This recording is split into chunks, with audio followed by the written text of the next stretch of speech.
এবার মালদায় মিলবে সারা বছর আম।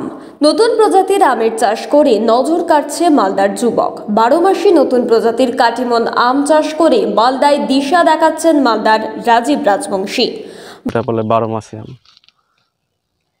12 মাসে আম যেটা আমরা আগে মালদাতে দেখতাম, সেই আমের সঙ্গে এর বৈশিষ্ট্য কি? মানে এর আগে যে জাতগুলো ছিল ওগুলো মানে বছরে মনে হয় দুবার হতো খুব জোর, আর মিষ্টি হতো না।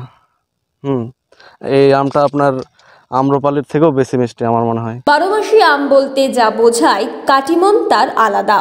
12 মাসে আমে দেখা গেছে বছরে দুবার আম পাওয়া যায়, কিন্তু কাটিমনের ক্ষেত্রে বছরের প্রায় সব দিনেই আম পাওয়া যায়।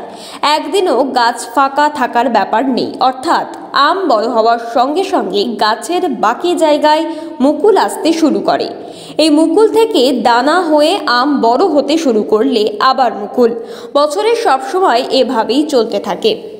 আবার স্বাদে যেমন মিষ্টি তেমনই সুগন্ধিযুক্ত।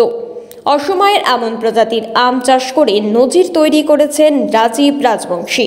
নিজের 1 বিঘা জমিতে 100-এর ওপর গাছ রোপণ করেছেন। এখন ফল পেতে শুরু করেছেন তিনি। রাকের পান্ডুয়া গ্রাম পঞ্চায়েতের ফুলবাড়ি গ্রামে 2020 সাল নাগাদ সোশ্যাল মিডিয়ায় বাংলাদেশের এক চ্যানেল থেকে কাটিমন আমের চাষ দেখে অনুপ্রাণিত হন। তখন মালদায় সেই অর্থে চাষাবাদ শুরুই হয়নি। অবশেষে তিনি নদিয়া ট্র্যাডিশনাল নার্সারি থেকে 105টি চারা কিনে নিয়ে আসেন। 2 বছরের মাথায় যদিও মুকুল আসতে শুরু করে, মুকুল ধরার পর প্রায় 3.5 মাস সময় লাগে আমে পরিণত হতে। আমের আকারও বেশ খানিকটা বড় আকৃতির, 3টি আমেই 1 কেজির মতো। আবার ছোট আকার হলে 4-5টিতেই প্রায় 1 কেজি। গাছের পরিচর্যা বলতে বছরে 2 বার গোবর সার ও পান্না পরিমাণ মতো দিতে হয়।